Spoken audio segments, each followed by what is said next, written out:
première fois que j'ai quitté la France de toute ma vie, c'était relativement tard. J'avais 26 ans et je suis parti à Bali avec ma copine. Et Bali, pour un premier voyage en dehors de chez soi, c'est pas la porte à côté, c'est une réelle aventure. Tout le monde, on est enfin arrivé à Bali après 33 heures de voyage.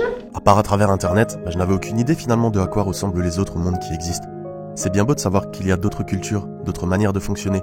Tant qu'on n'y a pas goûté, qu'on n'y a pas mis les pieds, on ne s'en rend pas vraiment compte finalement. Ce premier voyage, je m'en souviens comme si c'était hier, de la sensation que ça m'a fait d'être totalement dépaysé à mon arrivée, de me sentir en dehors de ma zone de confort. C'était jouissif, vraiment. Ça va vous paraître con peut-être, mais pour moi c'était incroyable simplement de voir tous ces gens qui me sautent dessus à la sortie de l'aéroport, des marques de voitures que je ne connais pas, un simple palmier qui me rappelle que je suis en bord de mer. J'étais émerveillé par absolument tout ce qui m'entourait, avec un regard au-delà du touriste. J'étais finalement un enfant naïf qui découvre le monde. C'était la première fois que j'étais confronté à une nouvelle culture, à des paysages incroyables dignes d'une carte postale. Je faisais des activités que je n'avais encore jamais eu l'occasion de faire. Je me sentais m'épanouir pleinement, mais grandir vraiment. Et je voulais en découvrir plus, encore beaucoup plus. C'était pour moi une révélation. Je devais continuer de voyager pour découvrir le monde. Et aujourd'hui, 7 ans plus tard, j'ai eu la chance de visiter un bon paquet de pays et de vivre toutes sortes de péripéties à travers mes nombreux voyages. Il y a une question à laquelle j'ai envie de répondre, de manière assez subjective forcément. Qu'est-ce que le voyage apporte vraiment ?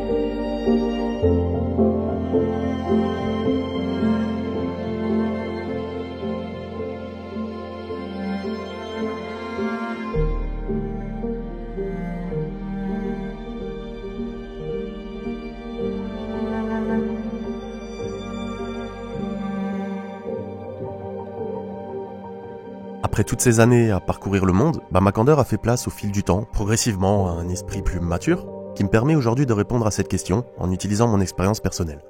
Alors ne soyez pas surpris, je vais prendre le temps à chaque fois de poser le décor avec les nombreuses images que j'ai tournées au fil de ces années. Donc installez-vous confortablement et profitez de ce voyage que je vous offre. Alors, comme je le disais, on peut être confronté à bien des choses quand on voyage. Une autre culture, des nouvelles rencontres, mais à mon sens, le voyage apporte dans un premier temps du dépaysement, tout simplement. Parce qu'il suffit de sortir de chez soi pour trouver de magnifiques paysages, que ça soit en France ou aux alentours. J'habite sur Strasbourg, une ville au charme bucolique que je connais par cœur avec sa cathédrale et ses nombreux coins de verdure, mais bien que ça reste un plaisir d'arpenter les rues pavées bordées de maisons à colombages, c'est à 30 minutes de là, dans les montagnes vosgiennes, que je me sens dépaysé. Une petite randonnée pour m'oxygéner et profiter des cascades du coin, et je me sens déjà ailleurs. Et les possibilités pour voir du paysage sont nombreuses. Par exemple, quand on commence à saturer de la grisaille de Paris et de ses monuments dont on a déjà fait le tour des centaines de fois, on a vite fait de prendre un train direction la Normandie pour admirer les vertigineuses falaises d'Étretat ou pour profiter du Mont Saint-Michel qui domine la baie du haut de son îlot rocheux. Il est également possible de prendre un avion pour se rendre en Corse et faire le tour de l'île en 2 roues par exemple, mais dans ce cas-là, à choisir, je préfère la Côte d'Azur. Alors pas le côté mégalomaniaque de Monaco et du luxe que nous impose cette principauté. Non, je suis plutôt pour prendre du bon temps sur le pont d'Amato face à la vieille ville de Menton et de ses couleurs chaleureuses. Puis l'avantage par ici, c'est que la montagne est à 2 pas. L'occasion de s'éloigner des embruns charriés par la mer pour rejoindre les villages atypiques installés dans les hauteurs, au cœur d'une végétation luxuriante. L'atmosphère y est agréable et on oublie le temps d'un instant qu'on n'est pas loin de chez soi. Après, ce qui entoure la France n'est pas en reste non plus. Je prends pour exemple les Météores, situés en Grèce à peine 2h30 d'avion. Quand on arpente ces vertigineux pitons rocheux surplombés de monastères à flanc de falaise, le premier mot qui vient à l'esprit, c'est tout simplement « Waouh !» Mais il est vrai qu'en général, lorsqu'on parle de dépaysement en voyage, on a plutôt tendance à faire allusion à des paysages que l'on retrouve sur d'autres continents, ou tout du moins des biomes que l'on n'a pas l'habitude de croiser en France. Et quand je dis qu'à mon sens, le voyage apporte avant toute autre chose du dépaysement, je pèse mes mots. Regardez. Lorsqu'on est encore dans l'avion et que l'on survole une jungle qui se perd dans le lointain horizon, c'est bien un paysage auquel on est confronté en tout premier, alors même que nos pieds n'ont pas encore foulé la terre. Alors maintenant imaginez-vous, une fois sur place, en train de vous frayer un chemin à travers la densité de la végétation et de croiser des animaux exotiques comme des singes, des perroquets au plumage diapré ou des mygales dégueulasses. Imaginez-vous partir en randonnée pendant plusieurs jours sur la cordillère des Andes, à suivre un sentier escarpé qui se faufile parmi des montagnes qui dépassent les 6000 mètres, avec des condors qui fendent le ciel et que vous touchez presque du bout des doigts. Vous n'êtes toujours pas convaincu? Dans ce cas-là, imaginez-vous en train de marcher sur de la lave séchée afin d'admirer le cratère d'un des volcans les plus actifs au monde, ou de vous péter la gueule dans la forêt. Putain! Non, pas du tout. Je voulais dire de vous laisser émerveiller par d'impressionnantes cascades qui peuvent atteindre pour certaines plusieurs dizaines de mètres de haut.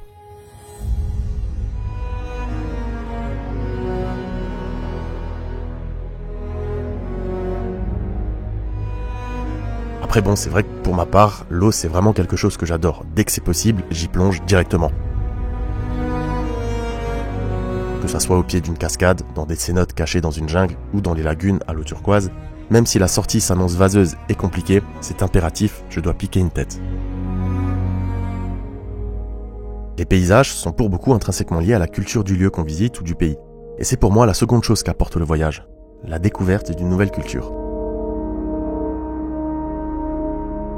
Et le parfait exemple pour illustrer mon propos, c'est les ruines sœurs du Machu Picchu, qu'on appelle également le berceau de l'or, perdu en pleine montagne dans une végétation abondante qui a repris ses droits au fil des siècles. Lorsque je me suis retrouvé face à ces vestiges incas après une randonnée de plus de 60 km, je vous avoue, j'ai eu les larmes aux yeux. C'était juste magique. Avec seulement 5 touristes par jour, j'en ai profité pour rester planté là pendant plusieurs heures dans cette atmosphère mystique avec cet épais brouillard qui laissait apparaître de temps à autre quelques pierres. Quelle sensation incroyable que c'était de se balader dans ces ruines millénaires. Vraiment, c'est l'un de mes plus beaux souvenirs de voyage. Ce souvenir fait même de l'ombre à l'un de mes rêves d'époque, qui était de découvrir la culture maya. Après, clairement, la première fois que je me suis retrouvé face à la pyramide de Chichén Itzá, l'une des 7 merveilles du monde, je peux vous dire que ça m'a laissé sans voix, évidemment. Le site gargantuesque de Teotihuacan, j'en parle même pas, tellement c'était immense, mais étrangement, c'est un site maya plus petit qui m'a définitivement marqué.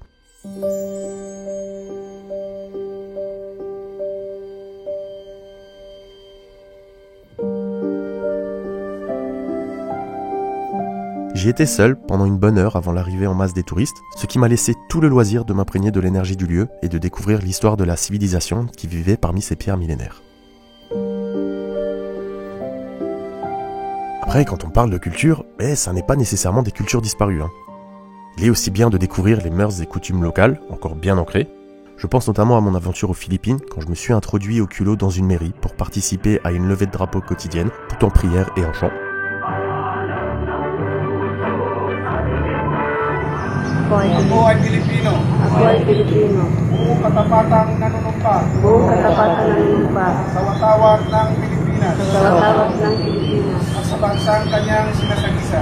At sa bansang kanyang sinasagisa. Na may dangal. Na may dangal. C'est vrai que vu de l'extérieur ça fait un petit peu secte, pourtant c'était tôt le matin, tout simplement devant le bâtiment de la mairie. Alors je suis pas resté très longtemps, après tout le monde s'est remis au boulot. En Thaïlande, un pays qui cette fois est majoritairement bouddhiste, on ressent en termes de culture qu'on est très loin de chez nous. Avec les nombreux temples éparpillés aux 4 coins du pays, même en plein Bangkok, camouflés parmi les impressionnants buildings. Et forcément, les nombreux événements culturels, comme la fête des lanternes, ça marque un esprit. C'est un impressionnant moment à vivre lié aux croyances de la population du pays, et qui émerveille par son message et la beauté du geste. Voir ces centaines de lanternes qui s'envolent dans le ciel nocturne, croyez-moi, c'est un spectacle saisissant. Des fois, on tombe sur des animations culturelles un petit peu plus insolites, comme ce concours avec des chiens déguisés en papillons, en chien-mouton, en chien-vache, je suppose. Les pauvres bêtes, on sent qu'elles ne sont pas forcément contentes d'être là, bien que d'autres y voient là certains avantages, on va dire. Mais pour la plupart, visiblement, c'était pas le meilleur moment, à devoir se pavaner sur le podium avec un costume ridicule devant cette foule hilare.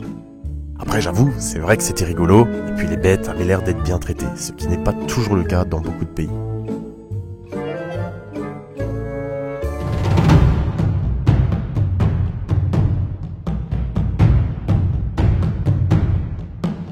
Néanmoins, l'un des trucs les plus animés qu'il m'ait été donné de voir et dont il faut absolument que je parle, c'est le jour des morts au Mexique. C'est un truc de malade, vraiment. Ça dure sur plusieurs jours avec des gens aux déguisements incroyables qui se baladent dans les rues en essayant de vous effrayer. En termes de festivité et d'importance pour les locaux, je pense que ça vaut sans aucun doute le carnaval de Rio au Brésil, tellement cette fête des morts est vivante. Vous savez le... Après, le simple fait d'errer dans les rues d'une ville suffit à s'imprégner de la culture. On croise souvent beaucoup de bâtiments chargés d'histoire, comme à Cuba, où ici chaque pavé de la Havane a quelque chose à raconter. Chaque mur de la ville de Trinidad se souvient du Che, on s'imprègne de tout ça simplement en se promenant. On s'arrête pour prendre le temps d'admirer l'architecture, de lire le passé conflictuel, on se cultive, on découvre, on s'intéresse.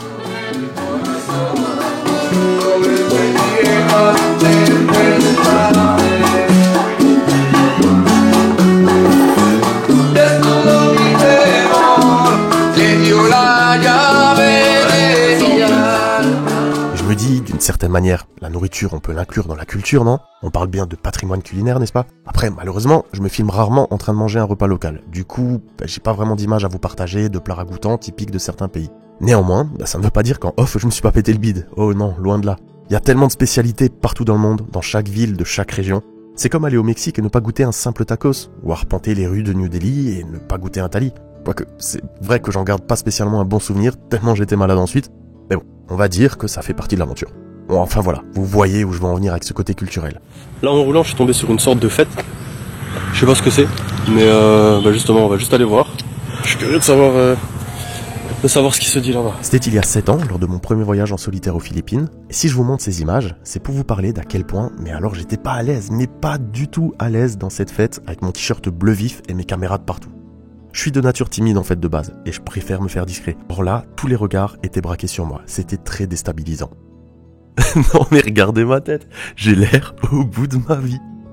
Mais par contre, plus sérieusement, c'est l'une des forces du voyage, apprendre à sortir de sa zone de confort.